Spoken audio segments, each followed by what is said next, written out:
Espíritu Santo, y seguido con la historia de Pedro, los 120, las lenguas repartidas como de fuego, y toda esta historia. Y hoy nos encontramos en nos encontramos en Hechos capítulo 2, versículos 37 al 42.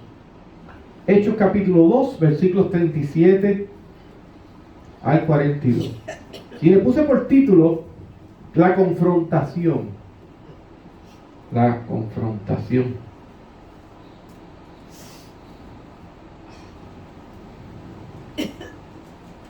Dice así la palabra del Señor Jesucristo en Hechos 2, 37 al 42.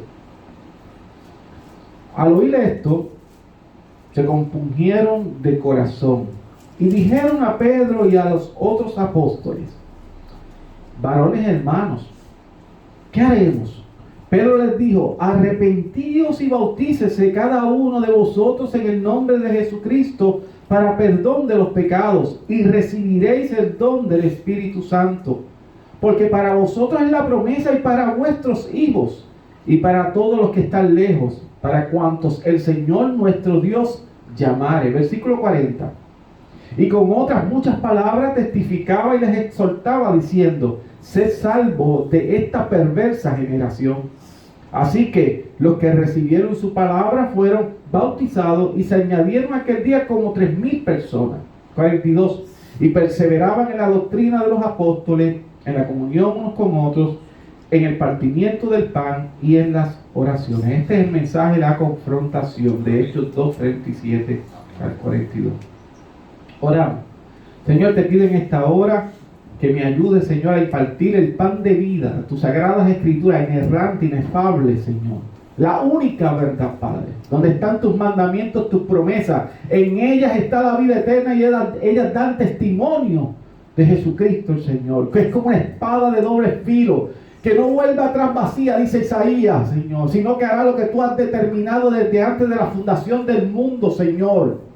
Es el decreto de Dios, es la profecía certera que no tiene falla. Es aquellos que buscan respuesta y consiguen la respuesta a través del mensaje del Evangelio de la cruz. Es la profecía que está esperando el pueblo, no de aquellos profetas falsos que hablan a los oídos cosas y tonterías y falsedades manipulando al pueblo, sino que es la palabra que tiene vida. La palabra de Dios, del Dios viviente, del único Dios. La palabra guía al pueblo. La palabra es la profecía que esperamos. La palabra es la que trae la respuesta a nuestras súplicas y a nuestras oraciones día tras día, porque estamos esperando, Señor, que tú nos contestes, y tú nos contestas a través de las sagradas escrituras, Padre eterno. Gracias, porque yo sé que tú nos vas a contestar en esta mañana. Dirígenos. Abre nuestro entendimiento, como hiciste con Lidia, Padre, como hiciste con aquellos 3,000. Señor, abre nuestro entendimiento, ilumina y capacítanos, Señor, para entender las verdades de vida eterna que nos llevarán, Señor, delante de tu presencia un día. Que salgamos llenos de paz, que salgamos convencidos de que tú tienes todo bajo control, que aunque parezca mala la cosa, Señor, dice que todo obra para bien, y que lo podamos entender, que aún lo que parece difícil es tu camino, Señor, que tú nos estás llevando por el lugar correcto, y tú nos vas a dar la fortaleza, y no seremos tentados más allá de lo que podamos soportar. Tú estás con nosotros como poderoso gigante. Gracias por el tema de esta mañana, Señor, la confrontación. Ayúdame, que mis palabras sean elocuentes, que sean fáciles de entender, Señor. Que yo tenga esa gracia que tú das, Señor, porque yo no soy nadie. Que yo tenga la gracia que proviene de ti, la sabiduría para impartir este mensaje, Señor, de las Sagradas Escrituras. Ayúdame, Padre. Te necesito, Señor, yo te necesito. Todo lo pido en el nombre del Señor Jesucristo. Amén y amén. La confrontación. Aquellos que han seguido el mensaje desde que comenzamos con Hechos capítulo 2 saben que está habiendo unos acontecimientos allí. Pedro, aquel hombre humilde, de momento se para delante de los demás apóstoles y comienza a tomar el liderazgo de aquello que venía siendo el comienzo de la llamada iglesia antigua o el camino. Y se para con el poder y fuego del Espíritu de Dios y comienza a hablar como el que tiene autoridad, lleno del fuego de Dios. Un hombre que era un pescador del vulgo, pero había caminado con Cristo y Cristo lo había determinado para una posición, un rol. Y toma posición. Y Pedro no tiene miedo a los líderes religiosos que están allí presentes y comienza a confrontar con la palabra de Dios. Usted no puede suavizar nada aquí, o yo, hermano. Porque hablaba con alguien y decía que el pecado tal y el pecado tal, para no ponerle ningún título en esta hora porque no es el tema, que Dios lo que habla es del pecado tal, no de la persona. Sí, pero la situación es que el Señor no envía el pecado al infierno, el que envía a la persona que comete el pecado.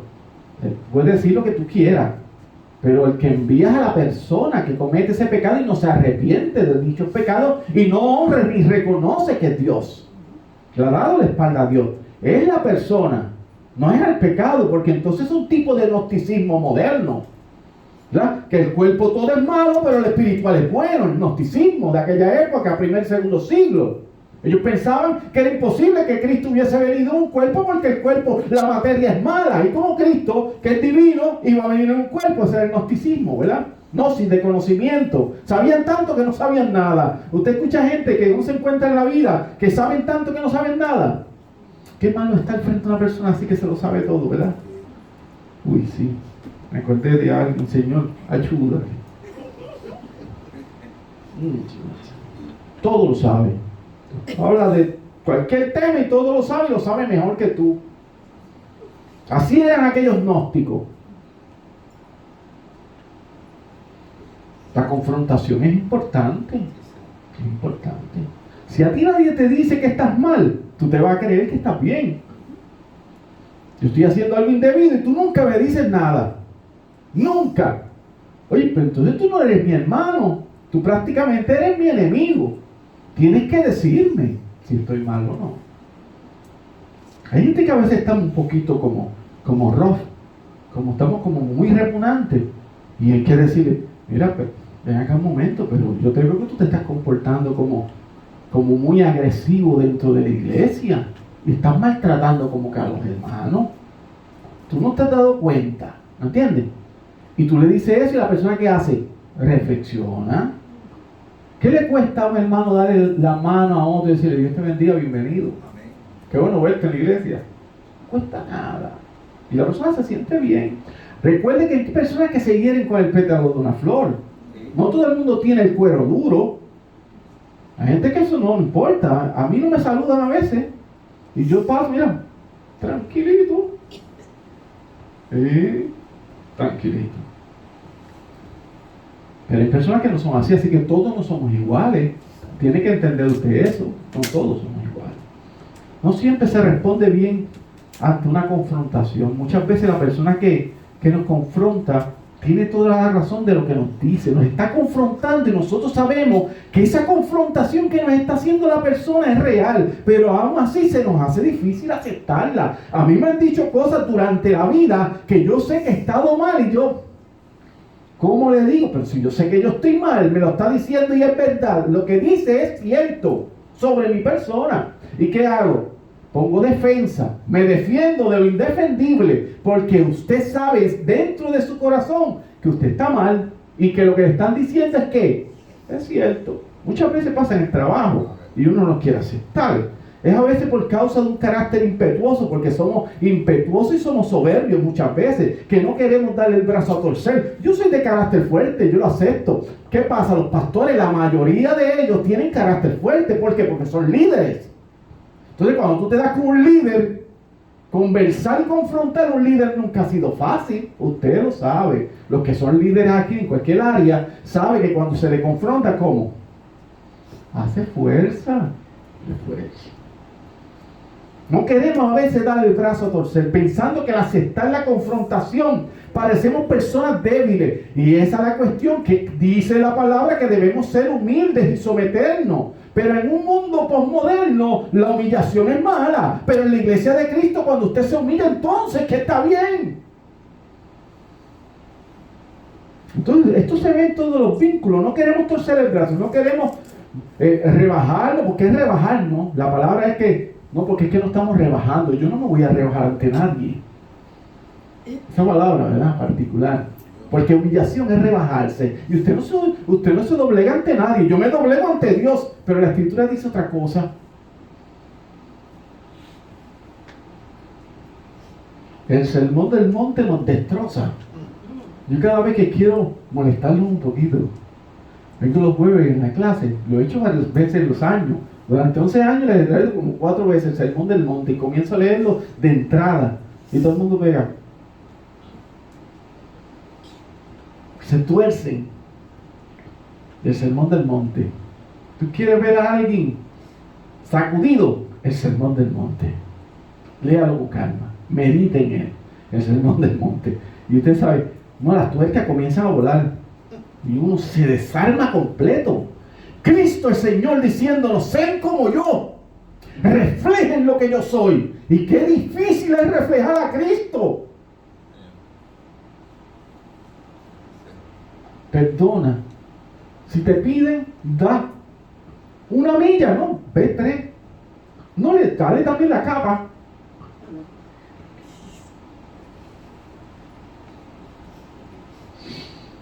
El sermón. Claro que eso tiene unas implicaciones, unas explicaciones. ¿Verdad? No vamos a sacarlo de su contexto. Pero tiene muchas aplicaciones que son al corazón del creyente. El creyente tiene que ser una persona que refleja a Cristo, porque hay veces que no podemos predicar con nuestra boca porque no tenemos ciertas habilidades, pero como decían los hermanos en las clases, sí con nuestra vida predicamos, y a veces nuestra vida es un desastre. Conocemos la Biblia de tapa a tapa y nuestra vida es un desastre. El que nos mira y dice, es un apestoso. Muchacho, está bombado, como dice mi hermano, que está bombado. No hay quien le hable, siempre está aborrecido. Y su lenguaje nunca es de fe. Todo es malo, todo el mundo le hace daño, todo está peor cada día. Mire qué lenguaje, ¿verdad? Y no es una realidad que las cosas están duras. Pero nosotros somos la iglesia de Cristo. ¿Qué dice esto? Que Cristo viene por su iglesia, que las cosas se están alineando. El cumplimiento de las promesas. Él no dijo que esto iba para mejor. En ningún momento. Así que parecemos personas débiles sin dignidad si la confrontación va en contra de nosotros y la persona tiene razón. Sobre todo, que nos hará ver como unos ignorantes. Hay una frase muy famosa que los padres le dicen a sus hijos cuando regresan con el daño que ellos le advirtieron que iba a ocurrir por una mala decisión. Ya los padres se lo dijeron a sus hijos. Y es, te lo dije. Te lo dije. Eso lo han dicho los padres. Cientos de años, te lo dije. ¿Verdad que te lo dije? ¿Verdad que te dije que esa muchacha no te convenía? ¿Verdad que te dije que ese muchacho no te convenía? ¿Verdad que te dije que no hiciera negocio con esos hombres? ¿Verdad que te dije que no comprara a esa persona porque es un tramposo? ¿Verdad? Te lo dije. Porque los padres aman a sus hijos y los protegen. Y nuestro Padre nos protege y nos ama más que nadie en el mundo. Y nos va a proteger. Y aquí en hermanas y hermanos que dicen una frase tan espectacular, y yo la uso en mis oraciones, yo le digo, Señor, si no me conviene que no acontezca. Yo sé que tú tienes determinados los tiempos y el decreto de Dios está establecido, pero si no me conviene, que no surja de ninguna manera mi codicia. Porque mi corazón me engaña, hermano. Usted no sabe el negocio que yo perdí en estos días. Un negocio brutal. Y le dije, si no me conviene, Cristo, que no se dé, por favor. Y no se dio.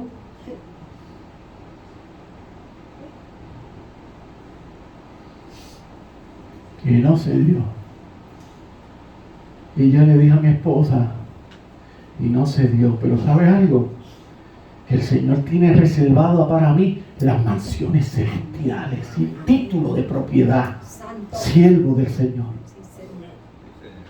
Y soy coheredero con mi Señor.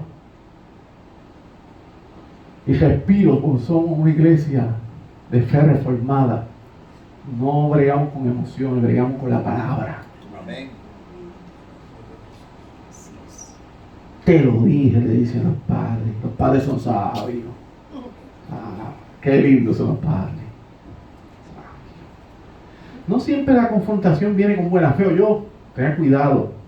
A veces la confrontación tiene muy mala fe. Es más, a veces es con la intención de hacer daño que vienen a confrontarnos. Aún aquellos que dicen, yo digo las cosas como las veo. ¿Usted lo ha escuchado? Yo digo las cosas como las veo. No siempre actúan de buena fe esa gente que dice, yo soy súper sincero. Patraña. La sinceridad no nos da el derecho de destruir relaciones de amistad, matrimonio, negocio, etc. ¿Cómo usted, por ser tan sincero, va a destruir gente? Siempre la sinceridad debe estar envuelta en sabiduría. ¿Escuchó eso que digo? Esto vino de Dios. Yo lo escribí, yo digo, esto vino del cielo. Siempre que usted va a confrontar a alguien, a decirle algo sinceramente a alguien, tiene que ir envuelto de una gran sabiduría.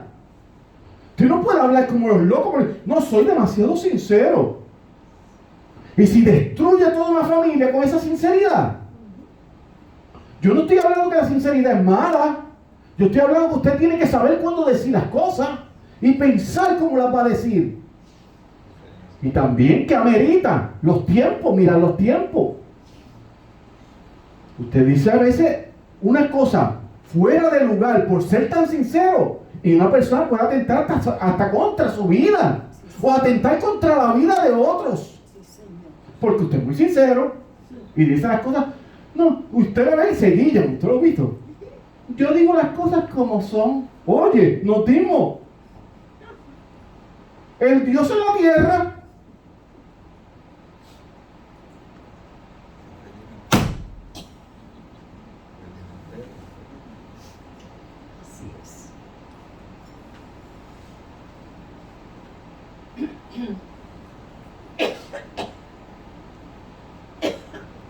Esto es lo que vemos aquí.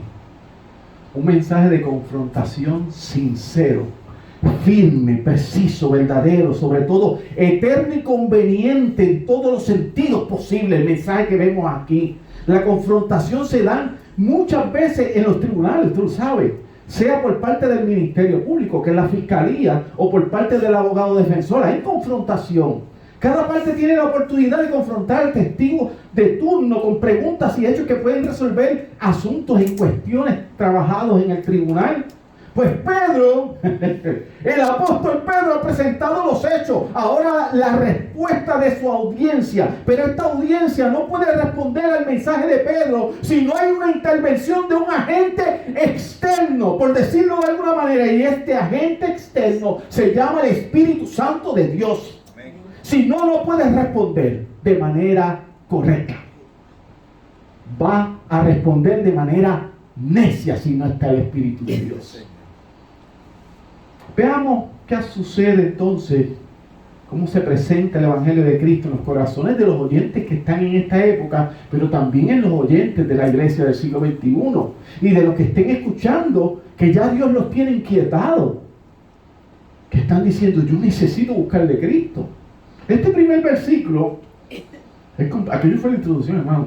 Este primer versículo es completamente impresionante, donde tira por el suelo. Escuche bien, yo sé que a esto le gusta mucho aquí, esto sí que le gusta.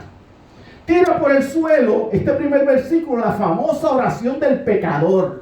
La tira por el suelo, donde prácticamente obligan a las personas a recitar un discurso donde piden perdón a Dios y que se les inscriba en el libro de la vida. ¿Se recuerda eso en nuestros tiempos del pasado, cuando hacíamos eso y teníamos mujeres que lo agarraban por el brazo, lo llevaban frente al altar y repite conmigo? Tengan cuidado todos ustedes, pastores, los que se llaman profetas, apóstoles, que sé que no existen en este tiempo, y aquellos evangelistas y evangelistas que están haciendo eso, porque les tendrán que dar cuentas a Dios.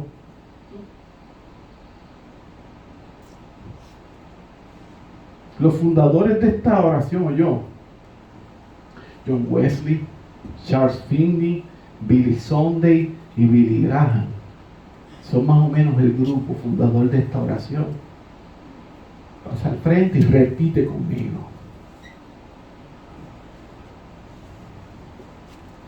¿Y por qué digo esto?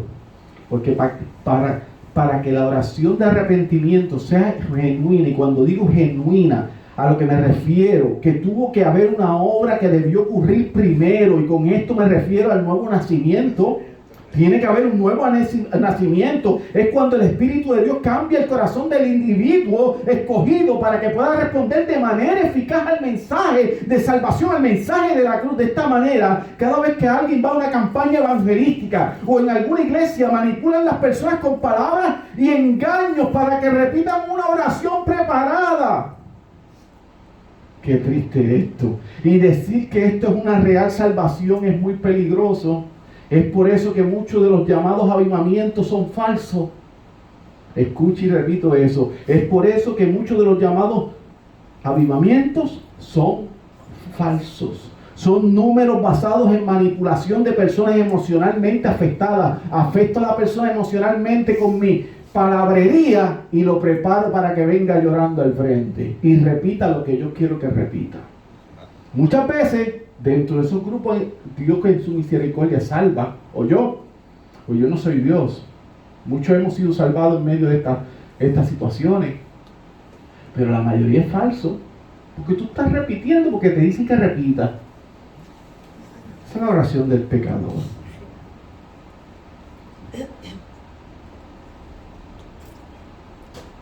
Pero en esta ocasión no es así. Lo que estamos leyendo no es así. El mensaje de Pedro, que no es su mensaje, por cierto, ha provocado en el oyente una convicción de lo que Jesús dijo que sucedería cuando el Espíritu Santo se derramara sobre su iglesia, sobre sus escogidos. Dijo que los que convencería de pecado, de justicia y de juicio. Juan 16:8. Dice el versículo 37, mire su Biblia en el versículo 37, dice, al oír esto, se compungieron de corazón. Esta palabra compungieron dice que significa traspasar o atravesar. Cuando algo te duele, te hiere, que cuando te dicen alguna palabra que tú dices, sacudió completo. Cuando te dan una noticia del fallecimiento de un familiar, ¿cómo uno queda? Cuando te dicen algo que tú no esperabas. Cuando te dicen, estás mal porque hiciste esto y uno le duele, atraviesa, traspasa. Es algo que acontece de manera repentina e inesperadamente sucede. El Espíritu va y viene donde Él quiere y Él es el que ha escogido a través del pacto de redención a su pueblo. Eso tú no lo controlas por medio de una oración que llevas a alguien al frente. Eso es una falta de respeto. Eso es creerte algo que no eres. Es un acto muy orgulloso. Más allá de entrar por sus oídos, traspasa su corazón y conmueve la conciencia. Aquí nosotros trabajamos siempre por la conciencia. Hay gente que le afecta algo, otros que no le afectan. Hay gente que son más maduros en la fe, otros no. Hay gente que son como niños en la fe y otros que han madurado y saben que eso no afecta en nada y otros sí. ¿Pero qué hacemos?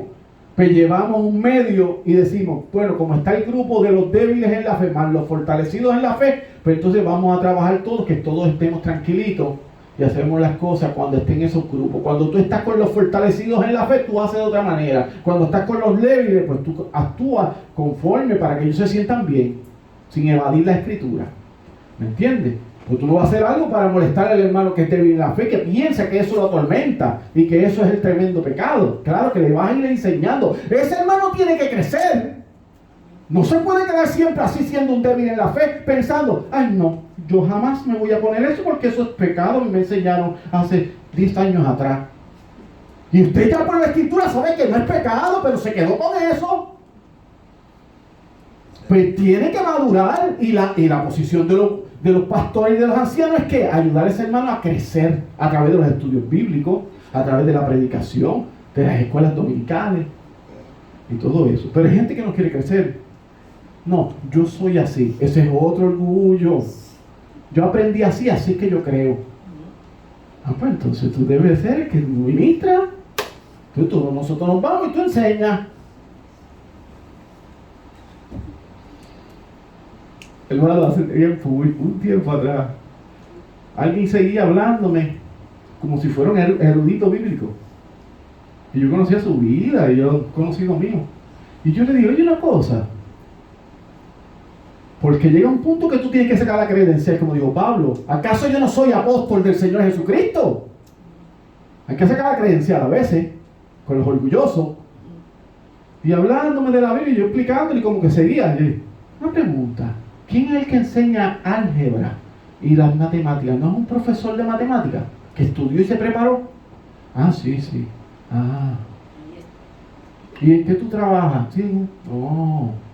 ¿Y qué yo soy? ¿Y qué yo enseño hace muchos años? Y todos los días estudio lo mismo. Ah, tú eres pastor. ¿Quién es tu contestación ahí? Le dije.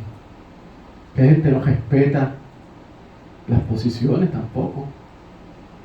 Quieren saber más que todo el mundo. Pero una persona humilde quiere aprender y escuchar y puede confrontar. Claro está, pero ¿cómo? ¿Con humildad? ¿Con intención de qué? ¿De crecer? Yo nunca le dije al maestro de matemáticas, usted está diciendo eso usted está equivocado ahí. Muchacho, yo no sabía bien ni la fórmula que me estaba enseñando. Que iba a estar equivocado. Yo no sé si me estaba enseñando mentira, yo no sabía. ¿Entiende? La acusación se encuentra en el versículo 36, que hablamos en el mensaje anterior, usted lo puede ver. Ustedes crucificaron a Jesús, le dice Pedro. Estas palabras penetran hasta el tuétano como una espada de doble filo en la audiencia, llevándolo a la flexión de condición pecaminosa, porque te tienen que decir, estás mal. Y Pedro le dice, ustedes crucificaron al Mesías, a Jesucristo el Señor. Y aquello fue como una espada que les traspasa el corazón en su condición de pecado. Como Pablo diría en Romanos capítulo 7, versículo 7 al 11, y podía parafrasear. Yo no sabía lo que era la codicia hasta que el mandamiento dijo, no codiciarás. Y el mandamiento que era para vida, dice el apóstol Pablo, se convirtió para mí en muerte. Al sentir la culpa por el convencimiento por medio de la palabra de Dios, uno queda, mira, abierto a los ojos de aquel a quien tenemos que dar cuenta. Es la palabra que te confronta. Tú no sabías lo que era la codicia hasta que la palabra dice, no codiciarás los bienes ajenos. Y te das cuenta, oye, yo soy un codicioso. Y deseo la mujer ajena, y la mujer desea al hombre ajeno, y desea la casa del otro, y te da envidia del que progresa. Y tú dices, bueno, yo soy un codicioso. Y el pecado que te vida, porque eres cagaste el moral de Dios, te lleva a muerte. Porque sabe que eres un pecador. Y tiene que venir Cristo.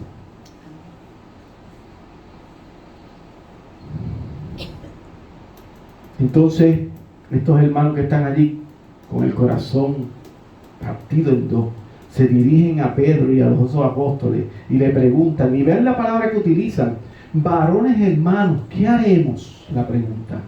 Ahora te pregunto, ¿recuerdas cuando te aconteció esto a ti? ¿Tú no recuerdas cuando nos dimos cuenta de nuestra vida, que nuestra vida iba para un abismo desolador de la condenación y de las palabras del Señor Jesucristo cuando cambiaron nuestra mente y nuestra vida? ¿Usted se acuerda de eso? Cuando usted se dio cuenta que estaba en una basura terrible, manchado por el pecado, contaminado, viviendo una vida de espaldas a Dios. ¿Usted se acuerda? Que les pasó como a estos hermanos que están aquí, como 3,000 dice el texto. A nosotros nos ocurrió en algún momento. ¿Qué dijimos? Pero qué basura soy, mira lo que dice la Escritura.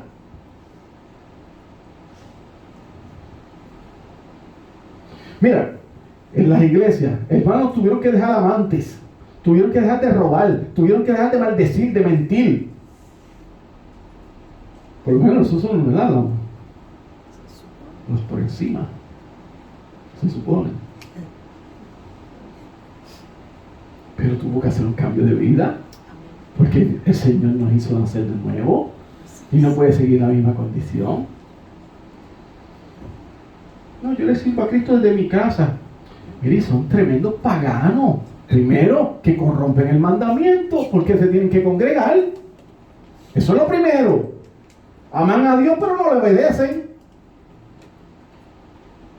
Yo no tengo que estar en la iglesia para servirle a Cristo. Bueno, tú te inventaste, pues debes hacer una Biblia tú mismo. Sí, la Biblia debe ser tú y esto, pero no sirve la Biblia. Esto que se escribió por los santos hombres de Dios no sirve. Cuando sentimos la necesidad de perdón, del perdón del cielo, el único perdón que puede dar vida eterna, el perdón de Dios, es a través del arrepentimiento en la obra del Señor Jesucristo en nosotros.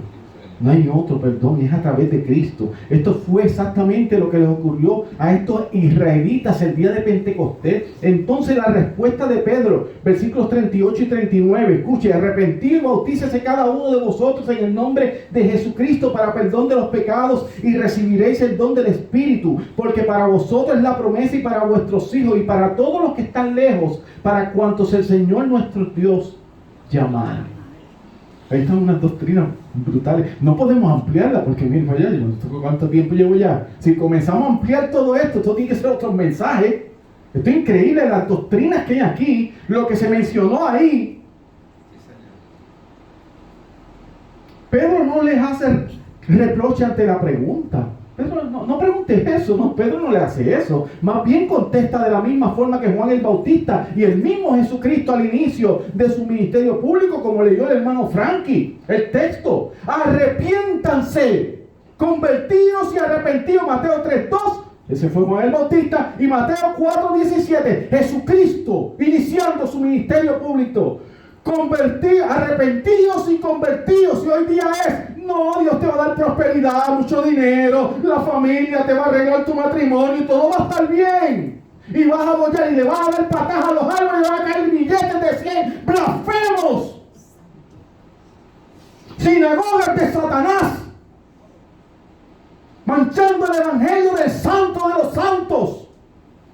Cristo dijo: convertidos, arrepentidos y convertidos. Dejen de hacer lo que están haciendo y sigan mis mandamientos. Ahora no. Ahora tenemos clase espectáculo en las iglesias de prosperidad. Basura. Tú sabes que hay gente que le molesta que yo digo esto, ¿verdad? Me escuchan y dicen: no, es muy duro. ¿Sabes por qué? Porque los tienen blanditos en las iglesias. Le han vendido falsedades. Y Cristo reina. Y Cristo no va con eso. Cristo honra su palabra.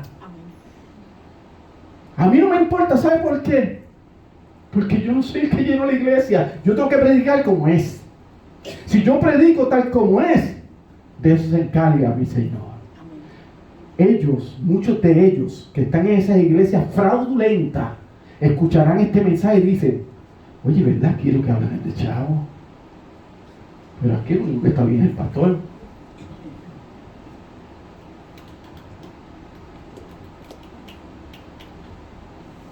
¿Ah? Como hablábamos hermano ahorita, poniéndose un billete en los oídos. Que si siembra para que coseche, siembra. Sí, uno de 100 y te van a llegar 1000. Mira, pero ¿qué se cree? Que esto es una cooperativa del Banco Popular. ¿Qué es esto? Nosotros ofrendamos y llamamos porque es obediencia y adoración a nuestro Señor, y la iglesia tiene unas necesidades. Y si Dios le multiplica y le bendice, amén. Y si no lo hace, amén también. Amén también. Voy a decir esto: son unos payasos. Ninguno me habla. Alguien tiene que denunciar, hermano, no se puede quedar callado. Ya, porque usted está en su plataforma, ¿eh? Y tú en la tuya. Hoy día muy tristemente presentan un evangelio que al final no es un evangelio, no es el evangelio de Cristo, es anatema. Más bien es una charla motivacional. El evangelio de Cristo es de confrontación. Dios está irado con la humanidad pecadora. La única forma de aplacar esta ira y juicio es a través del arrepentimiento y descansar en el sacrificio de Cristo por nuestros pecados. De otra forma, simplemente es una charla para calmar mi atormentada conciencia por un breve lapso de tiempo. Cuando yo no conocía las doctrinas de la gracia, ya al tercer día me atormentaba de mi pecaminosidad. Hoy día no. Sé que soy un pecador, gusano de Jacob, trapo de inmundicia, pero Cristo pagó por mí. Amén. Sé que soy un pecador y que te voy a fallar en algún momento y te vas a molestar conmigo, porque no soy loco. Sé la cosmovisión de un mundo caído, porque somos de fe reformada. Sé que me van a tratar mal en el mundo. Carl Truman, espectacular el libro. Reporte minoritario. Él dice, yo estoy tranquilo porque yo sé, aquí somos cristianos, le dijeron en una agencia de auto, y él dijo, vale, aquí que tengo que andar yo con cuidado. ¿Por qué? Porque ese eslogan lo utilizan para venderte gato por liebre. Y cuando te dicen, Dios le bendiga, muchas veces para venderte y para tomarte el pelo. Porque nosotros sabemos que vivimos en un mundo caído y Caín mató a Abel. Ese es mi preferido, ustedes lo saben. Cuando usted viene para donde mí con muchas confusiones y todas esas, trae un montón de preguntas. Usted, pastor, ¿por qué esto y lo otro? Y esto y el cosmos y la creación y cuándo y la caída. Yo le digo, Caín mató a Abel. ¿Nada más? Sí, eso, nada más. Vete. Caín mató a Abel. Ahí, si vamos un poquito más para ponerle la parte B a la contestación, entonces ponemos otra. ¿Ah? A Jacob amé y a Esaú aborrecí. Y con esas dos, ya está, se acabó. Y Cristo pagó por los elegidos. Y salgo del paso, pero con una facilidad. Ay, que nadie puede debatir, porque está ahí. ¿Y qué hago con el pastor? Pues no puede hacer nada, porque no es el pastor el que está aquí.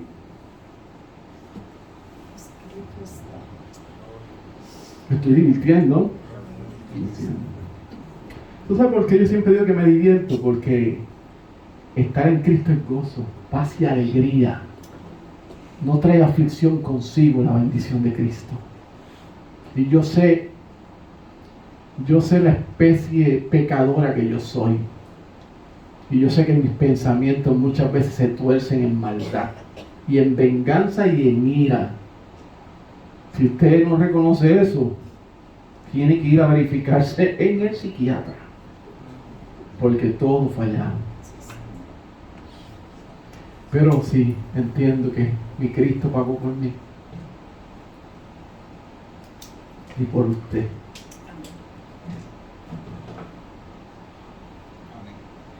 Tenemos supuestas iglesias llenas de personas no arrepentidas que al final no son ovejas del Señor. Se han convertido en un club donde me dicen cosas hermosas que llenan mis deseos egoístas. Parece que los hermanos que hablaban conmigo ahorita antes del culto estaban escribiendo esto conmigo. Sí, una cosa, si estuvieran en otro tipo de iglesia decían, no, son profetas. ¿Entiendes? Sí, parece que estaban escribiendo esto conmigo. Lo voy a leer como lo escribí. Llenan mis deseos egoístas de superación, de prosperidad, de éxito, de alcanzar los bienes materiales, de cómo superar a los demás. Este no es el Evangelio. Ese no es el Evangelio, hermano. Usted se equivocó si piensa que ese es el Evangelio de Cristo. Ese no es el Evangelio. En el mundo tendréis aflicción. Y si me persiguieron a mí, aún lo matan, ¿qué pasará con ustedes y conmigo? Que no somos mayores que nuestro Señor. Se están equivocando los que venden ese evangelio. No es el evangelio de Cristo. Dice el Señor a través del apóstol Pablo en 1 de Timoteo 6, del 3 al 10. Y me parece que es necesario leerlo. Vamos a avanzar. Dice así. Si quiere buscarlo conmigo. 1 de Timoteo capítulo 6, versículo 3 al 10. La primera carta de Timoteo, capítulo 6, versículo 3 hasta el 10. Lo voy a leer porque me parece muy pertinente. Muy pertinente. Usted sacó ya tiempo para estar aquí. Hoy domingo, día del Señor. Esto es un ratito de toda la semana. Un ratito. Aquí casi no pasamos nada. Llegamos a las 11 y ya a las 12:35 nos estamos yendo. Estamos aquí nada. Una hora y pico. 1 de Timoteo 6, 3 al 10. Escuche, si alguno enseña otra cosa, ¿lo escucha? Sí. Y no se conforma a las sanas palabras de nuestro Señor Jesucristo y a la doctrina que es conforme a la piedad, está envanecido, nada sabe y delira acerca de cuestiones y contiendas de palabras, de las cuales nacen envidias, pleitos, blasfemias, malas sospechas, disputas necias de hombres corruptos de entendimiento y privados de la verdad, que toman la piedad como fuente de ganancia. ¿Lo escuchó que estaba hablando de eso? Dios te bendiga. ¿Ah? Aquí somos una agencia cristiana. Ajá. Que toma la piedad como fuente de ganancia. Apártate de los tales, le dice Pablo al joven pastor Timoteo. Apártate de los tales. Pero gran ganancia es la piedad acompañada de contentamiento. Contentamiento. Y porque nada hemos traído a este mundo y sin duda nada nos podremos sacar, hermano. Desnudos salimos del vientre de nuestras madres y así mismo nos iremos a la muerte. Así que teniendo sustento y abrigo, estemos contentos con eso, porque los que quieren enriquecerse caen en tentación y lazo y en muchas codicias necias y dañosas que hunden a los hombres en destrucción y perdición, porque raíz de todos los males es el amor al dinero, el cual codiciando algunos se extraviaron de la fe y fueron traspasados de muchos dolores. ¿Se da cuenta? Esto es una predicación, esto se predica solo, ¿lo vio? Pablo está predicando, esto se predica solo, dices amén y te va.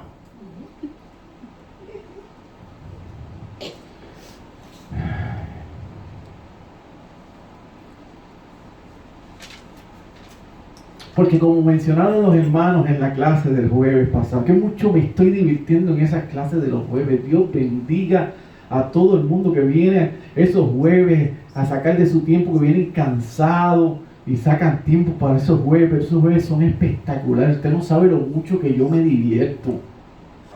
La paso espectacular. Los hermanos de los jueves, el jueves pasado, que dijeron que el reino de Dios no es comida ni bebida, sino justicia, paz y gozo en el Espíritu Santo. Romanos 14, 17. El reino de Dios no es nada de esto. No es nada material.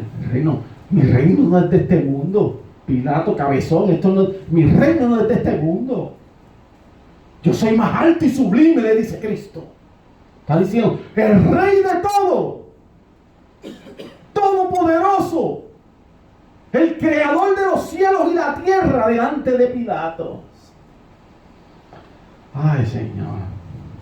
Luego del arrepentimiento debemos hacer un acto, una señal de pacto que Dios ha hecho con su pueblo a través de su Hijo, y es el bautismo.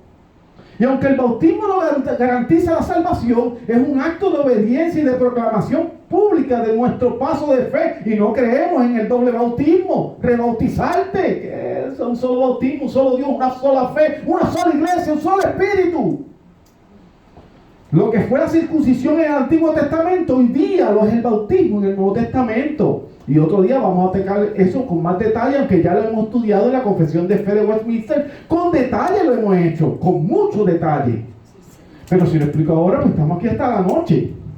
Es como lo que Pablo nos enseña en Romanos 10. Creer en el corazón que Dios levantó de los muertos a su Hijo Jesucristo y confesar con nuestras bocas nuestra convicción de fe, que creemos que fue así. Lo mismo que Padre Abraham, primero creyó y luego fue circuncidado a los 99 años. Génesis 17, luego todo niño de la familia del pacto de Dios. Toda nuestra familia es del pacto de Dios.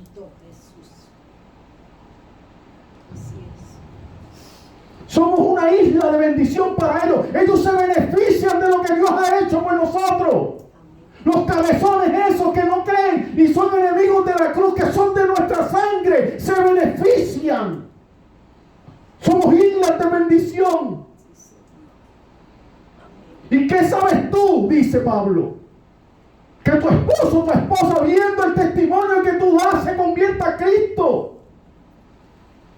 ¿Qué sabes tú? No lo maldigas, no lo trates mal, trátalo bien, compórtate como un creyente. ¿Y qué sabes tú?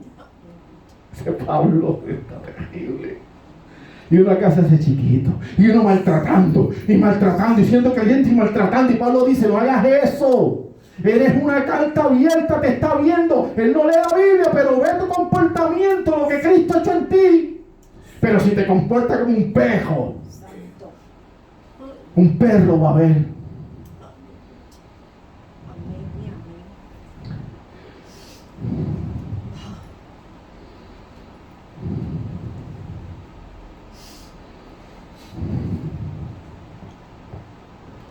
Bueno, yo soy un bueno para nada, pero esto sí que me gusta. Por eso es que usted me ve que yo me vuelvo loco aquí. Esto sí me gusta. Predicar a Cristo es hermoso. Esto sí que es maravilloso. Esto me apasiona. Luego que es circuncidado Padre Abraham a los 99, le da una instrucción. Luego todo niño de la familia del pacto debía ser circuncidado al 8º día. Esto debido a que pertenecía al pueblo de Dios, por lo menos de manera legal. Escuche, es por eso que bautizamos a los niños nacidos en la familia de creyentes. Es por eso que la iglesia presbiteriana, ¿verdad?, bautiza a los niños. Tratan de refutar eso y se trancan. Pues, ¿por qué rayos circuncidaban a los niños? Los niños no estaban diciendo que querían ser circuncidados. Jay Adams, espectacular. Librito, léalo, sobre el bautismo de infante. Espectacular. Y ese es también otro tema que vamos a estudiar en otro tiempo, y ya lo estudiamos también en clase. Es por eso que el versículo 39 dice que la promesa es para vosotros y para vuestros hijos. ¿Y cuántas veces yo te digo eso? Hey, aquí hay madres y padres que tienen a sus hijos y sus hijos son rebeldes. Tenga fe. Dios solamente sabe lo que va a hacer. Tenga mucha fe. Nosotros los presbiterianos tenemos mucha convicción de que en algún momento llegarán. Mucha convicción. La obra es de Cristo. Pero nuestra fe está puesta ahí. Nosotros somos presbiterianos. Y creemos un Dios de pacto y un Dios de la familia. No pierda la esperanza. Eso es de su esposa y de su esposo. No la pierda. Compórtese como creyente. No sea hostil. No es fácil. Yo no estoy diciendo que esto es fácil. Pero tenemos que orar al Señor para que nos ayude. Y por cierto, la parte final del versículo 39 dice que este evangelio también es para todos los que están lejos. Para cuantos el Señor nuestro Dios llamare. ¿Vio el texto? Esto se refiere a todos los creyentes de todos los tiempos, antes de nosotros, los que llegarán a Cristo después de nosotros en el futuro. El texto es espectacular. Yo lo leía y me maravillaba. Ya sé, esto es una locura. Sí, tú te metes y comienzas a profundizar en el texto y te dices, increíble cuando Cristo ora por aquellos que estaban allí y por los que han de creer, dijo. Todos nosotros, más los que van a creer en el futuro. Mi Señor oró por mí, por ti y por aquellos que vendrán. Y oró por Pedro y Pedro volvió y fue restituido. Y si oró por nosotros y oró por los del futuro, también va a ser como él dijo. El versículo 40 dice, y con otras muchas palabras testificaba y les exhortaba diciendo, sed salvos de esta perversa generación. Los comentaristas entienden que los nuevos creyentes hicieron muchas preguntas, se volvieron locos preguntándole a Pedro y a los apóstoles, de las cuales Lucas, porque Lucas es el que escribe Hechos, se abstuvo de mencionar, simplemente escribe lo que era importante para la iglesia del futuro, lo que Dios quería que supiéramos y nada más. La expresión, sed salvos de esta perversa generación, proviene de un himno que cantaba Moisés y muy famoso entre los servicios de la sinagoga de los judíos, que proviene de Deuteronomio 32:5. La corrupción no es suya, de sus hijos es la mancha, generación torcida y perversa. De ahí viene esa palabra, de un himno que cantó Moisés. Y el versículo 41, nos damos cuenta por las palabras que registra Lucas, que fueron bautizados miles, pero no todos, ya que dice, los que recibieron su palabra fueron bautizados. No todos, como hacen en algunas iglesias, todo el mundo que quiera pasa. No. Los que recibieron su palabra fueron bautizados y se añadieron aquel día como 3,000 personas. Entre mujeres, hombres, dicen los comentaristas, como posiblemente muchos más. Solamente los que creyeron en convicción y fe fueron bautizados. Y de 120 que eran al inicio, se añadieron como 3,000 hermanos a la iglesia local. Hermanos, Siempre será así. Nosotros hablaremos las maravillas del Evangelio, pero solamente aquellos que han sido ordenados por Dios para vida eterna creerán, conforme lo dice Hechos 13:48. Todos los que han sido ordenados para vida eterna creerán. Usted habla y esa persona de momento dice: ¿qué tú dijiste? ¿Qué? Explícame eso mejor. Porque Cristo ha hecho algo dentro de ellos. Concluyo con esto. Yo estoy oficial ya. Hoy esto me ha acabado. Leo el versículo 42. Y perseveraban en la doctrina de los apóstoles, y en la comunión unos con otros, en el partimiento del pan, ¿y en qué? Y en las oraciones. ¿Sabe algo? Ustedes son una iglesia muy hermosa. Yo sé que las demás iglesias de Cristo son muy hermosas, pero esta es la que dirijo yo. Ustedes son una iglesia muy hermosa.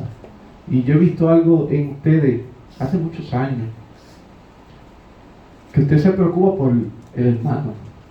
Y eso no se ve en todos sitios. Siempre tenemos nuestras diferencias uno que otro, eso pasa en todo lugar. Pero yo veo que usted se preocupa en orar por el hermano. Hay hermanos aquí que dicen: no, de mí no se acuerdan, ni el otro, porque no escucha que se mencionan o se le llama. Yo le aseguro que se está orando por usted. Y eso vale más que todo. La oración. Charles Spurgeon dijo que el mejor regalo que le podía dar una persona a él como ministro, como pastor, era que oraran por él. Olvídese si usted llamó o no llamó. Olvídese, ore. Usted ore por mí, yo oraré por usted. Ese es el mejor regalo. Señor, acuérdate de ella. Acuérdate de él. Mira la petición, mira la aflicción. Aunque yo no sepa que usted está orando por mí, yo no tengo que enterarme. Dios, usted se derrama delante de Dios y dice: mira el viaje de Yosmari, el pastor, mira el Nel, estamos pidiendo un nuevo trabajo, mira Bernardino, mira Vicky con las situaciones en el trabajo, Ángel que va hacia San Juan, llévalo con bien. Él no se tiene que enterar. Amén. Cristo lleva con bien al hermano Ángel. Sí, Señor. Hermano José Hernández, se alade, Padre, cuídalo en esas curvas. Que la hermana Ginette tenga fuerza los jueves, que tiene tanto trabajo. Santo. Los que están esperando los estudios, Señor, que salgan bien. Y no se tiene que enterar usted. Esto es una iglesia de oración. Yo lo sé que sí. Yo como pastor de usted sé que sí. Esto es una iglesia de oración. Estoy contento con ustedes por eso. Cristo más. El texto es lo suficientemente claro que leímos. Los nuevos creyentes se convierten en discípulos. Y nadie puede ser discípulo si no cree que la persona que le enseña es su maestro. Yo. Si usted se sienta ahí y usted dice: eso no es pastor. Eso no es ningún pastor, ese es Jesús Méndez. Usted no es mi discípulo. Para nada. Pero usted te dice: el pastor tiene mucho. Sí, tengo mucho problema y tengo muchas complicaciones. Y a veces le digo cosas que a usted no le gusta. Pero usted al final dice: no, pero él es pastor. Y él no está hablando la verdad. Pues usted es mi discípulo. Pero primero discípulo de Cristo. Pero si usted no siente de ninguna manera eso, no es discípulo. Está sentado solamente ahí. No es discípulo. Para que uno sea discípulo tiene que sentir que la persona que le está enseñando es su maestro. Los apóstoles cumplirían lo que el Señor Jesucristo le mandó a hacer en Mateo 28:19, hacer discípulos a todas las naciones, y continúa hasta el día de hoy y hasta que llegue Cristo por su iglesia. Tenemos que seguir haciéndolo. Por eso es que esta iglesia siempre se enseña. Aquí los cultos de los jueves son tremendos, los de estudio. Una iglesia que tiene pocos miembros llega prácticamente más de la mitad, y usted a veces va a iglesias que tienen 200 miembros y llegan 16. Ese por ciento comparado con otras iglesias, esta iglesia está en un 50 o un 50 y pico por ciento de gente que llega a los jueves aquí. Un éxito total. Y si hay Chocopán, se vuelve más loco.